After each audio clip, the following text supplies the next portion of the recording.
Hello everyone and welcome to County Perspective. This show focuses on Frederick County government, local programs and events, and the Frederick County community. I'm your host Brandon Rosa, and thank you for joining me. Let's begin the show with our top news stories. Now starting with safer grants.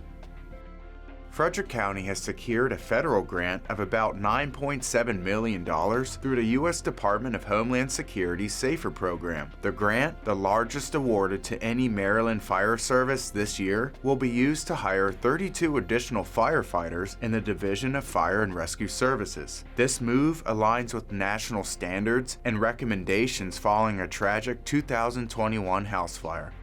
Yeah, so the National Institute of Standards and Technology did a study on appropriate fire service staffing on response to residential structure fires. In that study, they created 60 live fire evolutions where they measured the performance of 22 critical fire ground tasks. And they measured the performance of those tasks by time and efficiency across 3-person crews, 4-person crews, 5-person crews, and 6-person crews. It was found through that study that 4-person crews were able to complete those studied tasks 25% faster with that additional staffing level. So by completing those tasks quicker and more efficiently, we're able to provide for a safer fire ground, not just for the citizens we serve, but for the firefighters that respond to these incidents. County Executive Jessica Fitzwater, alongside U.S. Senators Ben Cardin and Chris Van Hollen and Congressman David Trone, announced the funding. It will enhance emergency response capabilities and bolster the safety of both firefighters and the growing community.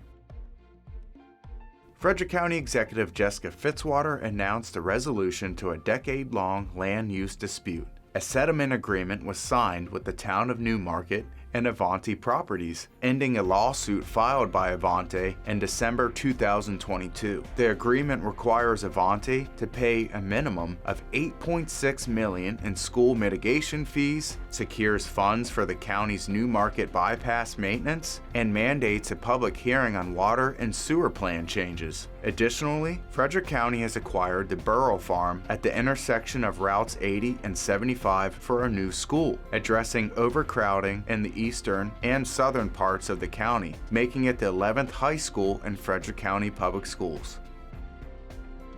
September is National Senior Center Month, and the Frederick Senior Center marked the occasion with their Groceries for Seniors event. This monthly distribution offers free seasonal produce, canned goods, and shelf-stable products in a friendly farmers market style setting. During the event, Frederick County Executive Jessica Fitzwater took the stage to deliver a proclamation recognizing the significance of Senior Center Month. Senior centers have evolved since their beginning in the 1940s through their inclusion in the Older Americans Act of 1973, but the mission has remained to be the local, trusted place in the community that connects people to the programs, services, and opportunities that they need and deserve to age well in our community. Delegate Chris Fair and Delegate Karen Simpson joined the gathering and delivered a speech emphasizing the vital role senior centers play in our community. The event served as a reminder of the valuable services and sense of community that senior centers bring to Frederick County, especially during National Senior Center Month. Frederick County has a large cyclist community. There are beautiful country back roads all throughout the county, making it the perfect place for bike rides. While we are driving around in our cars, we need to share the roads with our fellow cyclists. Watch this video on how to safely share the road. Hello everyone, my name is Deputy First Class Brian Bittenmaster with the Frederick County Sheriff's Office Traffic Unit. I'm joined here with my friends Monica Davis of Frederick Road and Gravel Riding and Eric Lainert of Frederick Peddlers Bicycle Club. And today, we want to talk to you all about sharing our beautiful county roads with motorists and cyclists. As avid cyclists in Frederick County, we want to ensure that everyone is united in keeping our roads safe for all road users. So today we're going to share some safety tips and road rules for both drivers and cyclists. It is imperative drivers, cyclists, and all travelers obey road rules and be respectful to one another while we share the roads in Maryland's largest landmass county. Let's start with some quick driving rules of the road. Drivers are required to pass, leaving a minimum of 3 feet when passing cyclists. They are allowed to go into the oncoming lane to pass safely and must see the cyclist in the rearview mirror before returning to the original lane. Drivers must exercise due care to avoid colliding with a bicycle. And for our fellow cyclists, here are some quick rules of the road. Cyclists can ride on roads that are 50 miles per hour. However, they cannot ride on roads that are over 50 miles per hour unless there are designated signs stating they can use a bike lane or shoulder. As an example, many places on US 15. Cyclists should ride in single file if they are impeding traffic, meaning a vehicle cannot pass under any reasonable circumstance. Cyclists are allowed to ride 2 abreast otherwise. The bicycle has the right of way when the motor vehicle is making a turn. Maryland's general requirement to ride as far to the right as practicable and safe means within a few feet of the right side of the roadway, not along the right edge.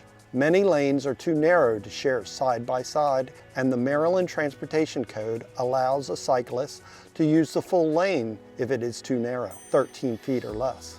Most travel lanes in Frederick County are less than 13 feet, and there is may use full lane signage throughout the county. Additionally, cyclists are allowed to maneuver further into the lane to avoid potholes, glass, grates, gravel, and yard clippings as examples that could cause a crash or flat tire. Cyclists must come to a complete stop at all stop signs and traffic lights displaying a red signal. Cyclists must signal when turning or coming to a stop, and if it's safe to do so, at least 100 feet before the turn. Some additional rules for our drivers include: be careful in intersections and roundabouts. Always assume bicyclists are traveling through an intersection unless they signal otherwise. Yield to them as you would any other vehicle. Motorists must yield the right-of-way to bicyclists when riding in bike lanes and shoulders when vehicle operators are entering or crossing bike lanes and shoulders. When riding lawfully on a sidewalk or a bike path, a bicyclist may ride in a crosswalk to continue their route. Motorists are required to yield the right-of-way. Most important, a person may not threaten or intentionally try to harm a cyclist by throwing an object at or in the direction of them, trying to run them off the road, or rolling coal. For instance, when a vehicle blows a pile of black smoke from its exhaust onto cyclists. It is imperative that drivers, cyclists, and all travelers obey these road rules and respect each other when sharing the road together. Additionally, cyclists often experience distracted or aggressive driving and sometimes harassment or threatening behavior when riding their bicycles in Frederick County. So due to the vulnerability of cyclists, we are so grateful for everybody's commitment to keeping Frederick County a safe place to ride. As Frederick County continues to grow in population, drivers and cyclists alike want to live in a safe place with safe roads. You can help us by obeying the rules of the road. For more information on bicycling laws in Maryland, visit the Maryland Department of Transportation State Highway Administration website. It is time for a short break, but don't change the channel because when we return, we'll see who our featured pet of the week is, learn about Frederick County Public Library's book Rover, and more. See you in a few minutes.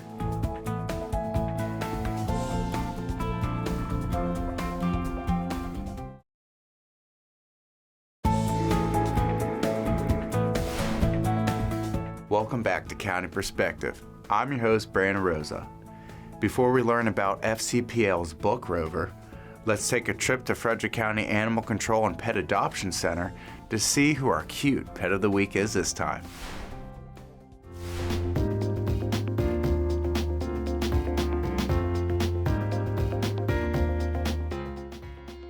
Blue is a curious dog filled with youthful exuberance. She enjoys playing, sniffing, and going on hikes with her human companions. While she can be quite bouncy, Blue also knows when to settle down for a good cuddle session. She is eager to learn and at a recent puppy camp picked up some basic good manners. Blue is fearful of loud noises, so some behavior modification work to help her understand those noises aren't too scary would be beneficial. To learn more about Blue and our adoption process, call Frederick County Animal Control and Pet Adoption Center at 301-600-1546.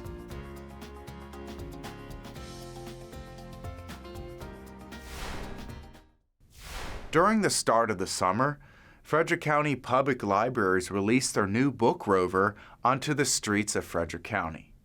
Now, the book Rover is similar to the bookmobile, but the Book Rover is more portable. Watch this video to find out more.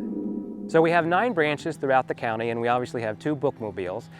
Those bookmobiles, though, they have a really set, strict schedule. There's not a whole lot of flexibility, and we wanted a vehicle that could be dynamic and flexible and go out into communities where they might not be able to get to a branch. They might not know about the library's resources, so it's meant to find communities in need. Maybe places that don't have access to transportation, maybe neighborhoods where English is a second language, so that we can go in and have these pop-up library experiences. It's a Ford Transit van, 2022, and we made sure that the back was completely empty for storage. We wanted to make sure we could have the books and the tent and the tables, plenty of space for that as we go out into the community. So the Rover and all the things included were purchased through federal grant funds, the American Rescue Plan Act that was passed by Congress in relation to COVID, and so the Maryland State Library Agency was able to secure some of these funds. Frederick County Public Libraries applied for a grant through the Maryland State Library Agencies, and we were awarded the money to purchase the Rover. We worked with the Department of Fleet with Frederick County government. They helped us to not only purchase the vehicle, but to install the hydraulic liftgate. But then we wanted it to be branded so that folks knew right away that it was a library van. So we worked with a company to get the wrap, and that took a little bit of time, but it looks really fantastic. We're pleased. The important thing is that the cargo is meant to be flexible. We can change it in and we can change it out. So we have this mobile bookshelf. It's called a street lab. We pack it full of books. It forms into a cube, and then we can roll it out, unfold it, and folks can check out books, they can browse, they can do whatever they want. We have tables and benches that are easily stackable and put together so that we can keep that in the van as well. We also have 9 Chromebooks and a Wi-Fi hotspot command center. So we can go into a neighborhood maybe that doesn't have a lot of Wi-Fi access. We can turn that on, folks can connect to the Wi-Fi, they can use these Chromebooks to search for jobs or check their email, that sort of thing. So we make sure that the van has a wide variety of things for any opportunity. What we'll do is we'll decide maybe there's a neighborhood that we want to visit, or maybe there's a festival where we want to make an appearance. We'll make sure that that's publicized on our website, and then we'll go out and folks can meet us there. So there's really no set schedule. We just have to kind of keep an eye. If you see us rolling down the street, maybe follow along and see where we're going to set up. So right now, the Community Engagement Department is really kind of testing out the Rover. We're trying different things. We want to really make sure that we know how to use it. That's 3 employees in the Community Engagement Department, but eventually the vehicle will be able to go to different branches, and staff will be able to reserve it and take it into neighborhoods in Brunswick, or take it into neighborhoods up in Thurmont. So any staff will be able to drive it and use it. And what's important for us is that we meet community and we meet customers where they are. We love it when folks come to our branches, check out books, come to our programs, but it's also very important for the library to be out in the community and meet people at their point of need.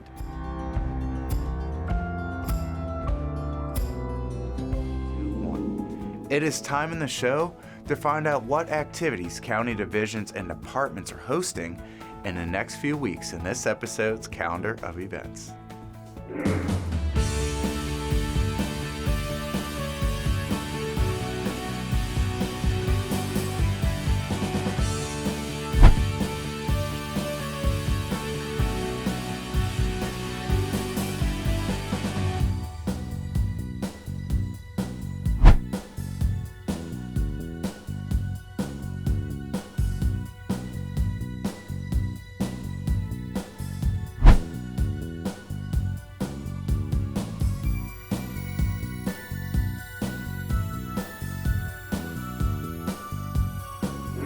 If you'd like to find out more about virtual events and programs and activities that are going on in the county, just visit frederickcountymd.gov. Now it's almost time to wrap up this episode of County Perspective, but before we go, I need to tell you all a few more things, starting with the Frederick County Animal Control's Rabies Vaccination Clinic. Frederick County Animal Control and Pet Adoption Center is offering rabies vaccination clinics at Thurmont Community Park and Brunswick Park. Watch this quick PSA for more information.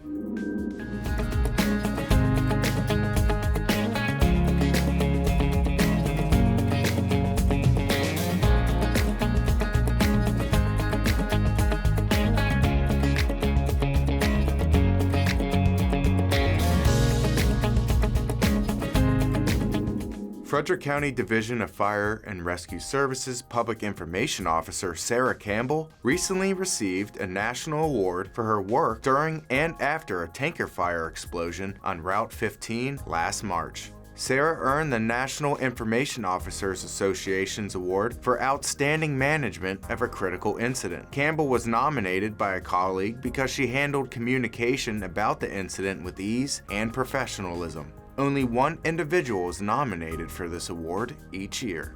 I just try to do the best that I can. I'm very fortunate that I get to work for Frederick County Fire and Rescue. I wholeheartedly believe in the men and women who serve in Frederick County Fire and Rescue. We're really lucky that we have a county executive and an administration that supports all that we do. So it's easy. They make my job easy. Campbell has been a public information officer for the Division of Fire and Rescue Services for 5 years. Well, everyone, that concludes this episode of County Perspective. If you want to stay up to date on important news and events going on in the county, follow Frederick County on social media. We'll see you next time with a fresh look from a county perspective. Take care, everybody.